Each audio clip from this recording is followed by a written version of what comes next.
Hello everyone, today we are going to be going over our system design course today, and today we're focusing on triple stores and SPARQL. So to be able to go over our concept, while graphs are the canvas upon which connections are drawn, triple stores and SPARQL form the paint and brushstrokes of semantic artistry and data representation.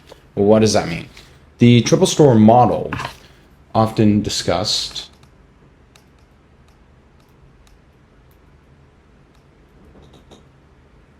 in the same breath as property graphs.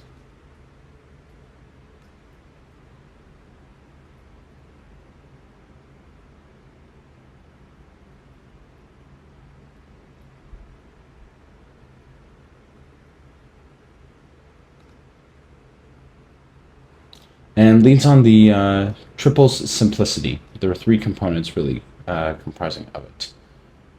There's a subject, predicate,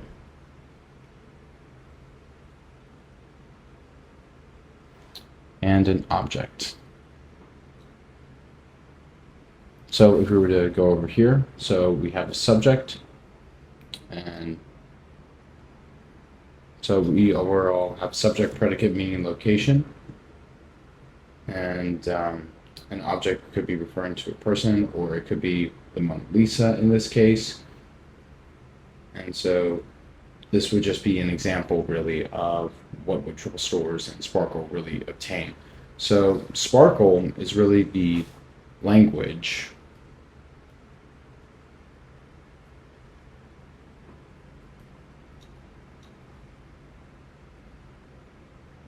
it's the query language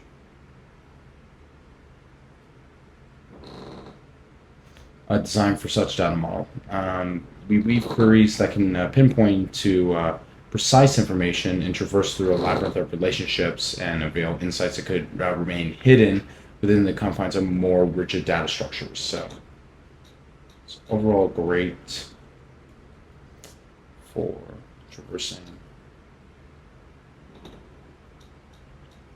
rigid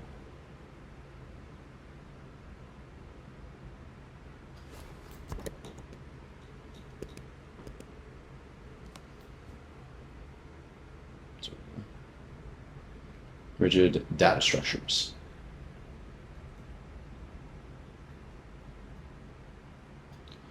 And for those immersed in the digital world's connectivity, triple stores offer not just a repository, but a playground for queries that mimic the human thought process as that direction, tracing paths from subject to subject through a network of predicates and revealing a tapestry of objects, each a piece of the larger puzzle altogether. So strong connectivity overall.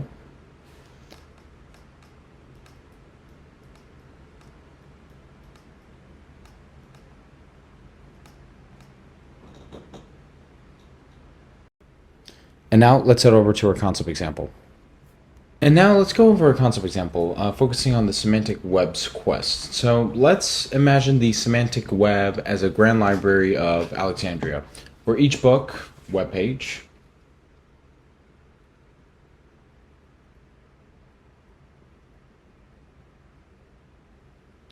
is not just bound by its cover, which is a URL in this case, in this example, but by the rich text it shares. So text would be the links. Overall, it shares with countless other ones. In this metaphorical library, we have RDF and SPARQL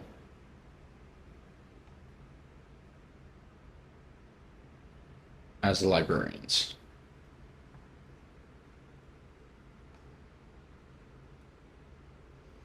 And they are organized the books not just by titles or authors, but by every conceivable connection possible. The librarian, in this case SPARQL, can answer not just what books are about Rome, but trace a lineage and ideas. So SPARQL, yeah, I'll just keep that right here. Let me just fix that.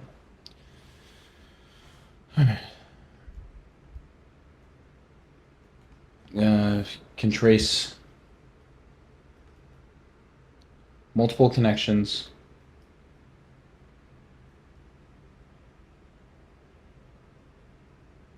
based on a book. I'll put red for an example. All right. For instance, Rome, and then it can also go for Roman philosophy.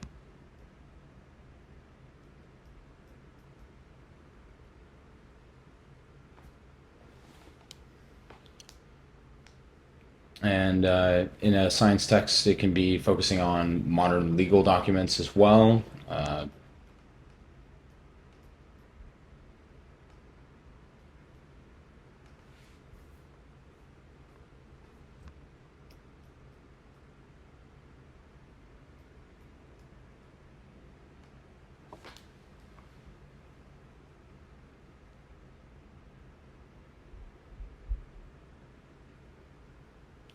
And so, meanwhile, the RDF, on the other hand,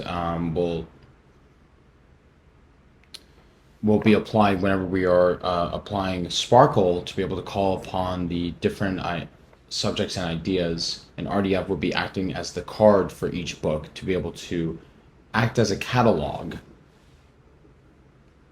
Tracer. Yeah. More of a card for the catalog of books in this example, detailing the subject it touches. So focuses on in-depth details.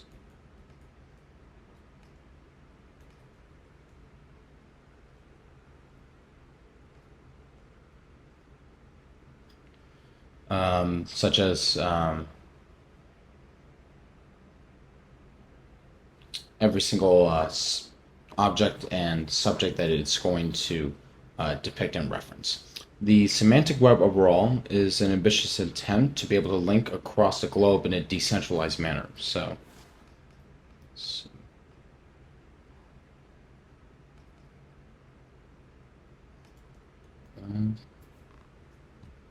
link every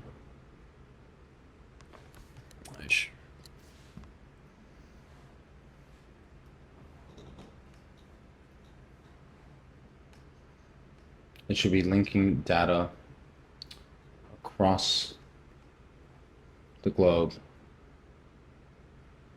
in a decentralized manner.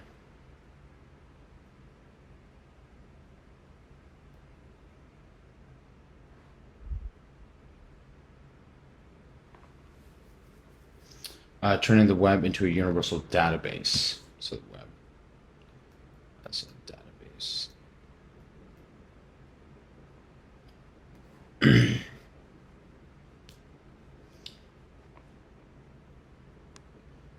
With the full version yet to be released, there's still triple stores and SPARQL still remaining a robust framework for interlinking data and driving applications that require a deep semantic understanding of the context. So what we have currently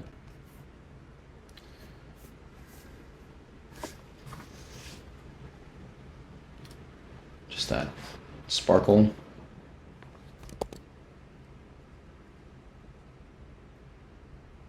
and triple store.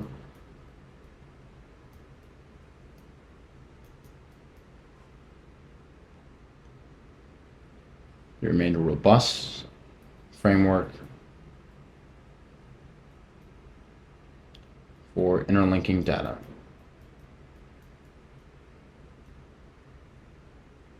For we know that SPARQL is allowing us to be able to go based on predicate, subject, and object.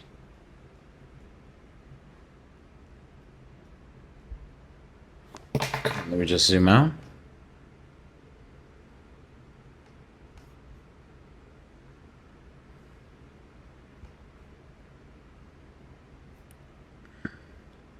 And now let's head over to our first practice problem. And now let's go over first practice problem. So in our first practice problem, we're focusing on an academic research environment.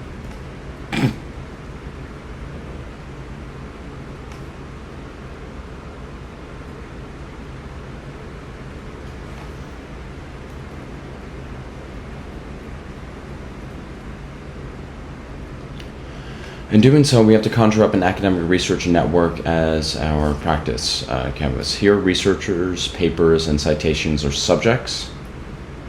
So we always need to know what the subjects are.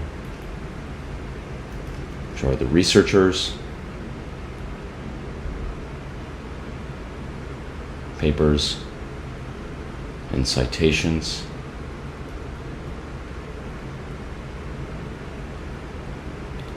While the predicates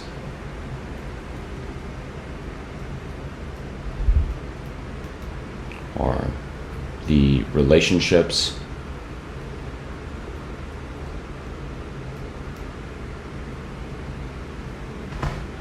such as authored by,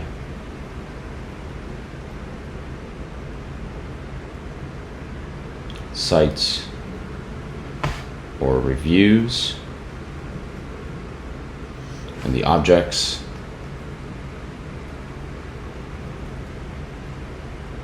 would be research papers,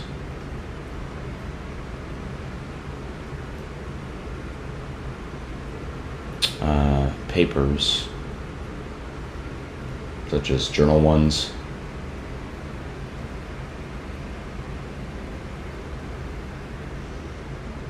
or any affiliations associated. There we go. And so once we have already established our network by identifying the subject, predicates, and then also objects, once we've already settled the relationships, we already have to use query connections as well. We're focusing on each of the steps that we've already set up in place. So we have one, established our network, and then we also construct the subject, objects, and predicates here. And then our query connections is ultimately just trying to connect the objects with our subjects and predicates as well, in terms of grouping as well by the references and number of citations and who the creator was in general. So yes, let me just move out of this. And feel free to take a screenshot, and we'll move over to our second practice problem. And so let's go over our second practice problem. So in our second practice problem, we are focusing on an ecological interaction network where species are connected by interactions and prey on, pollinates, or competes with objects within the ecological system. So in such dynamic, we always need to know what the subjects are, the predicates, and the objects.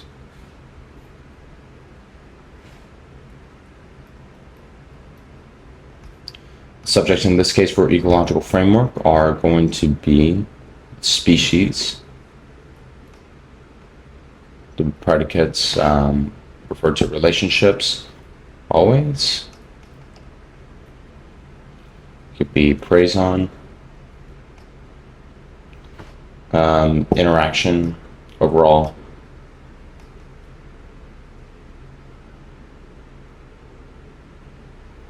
And the objects would be referring to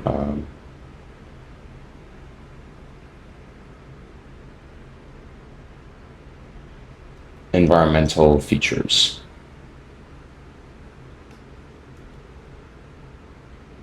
Because if we focus on the species, we could be specific about animals, for instance. There could be ecological features such as plants within the whole area. And so after we have mapped the whole ecosystem and we understand the interactions, we need to construct a triple store that encapsulates each interaction. So let's move over here. We do so by constructing other species and other interactions as well.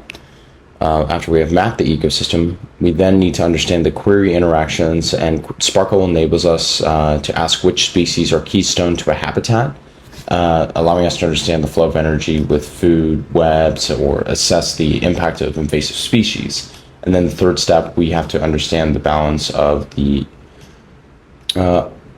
we need to understand the balance that the ecosystem depicts in order to be able to guide the conversational efforts and policymaking to preserve the biodiversity in the ecological system as a whole. So, over here.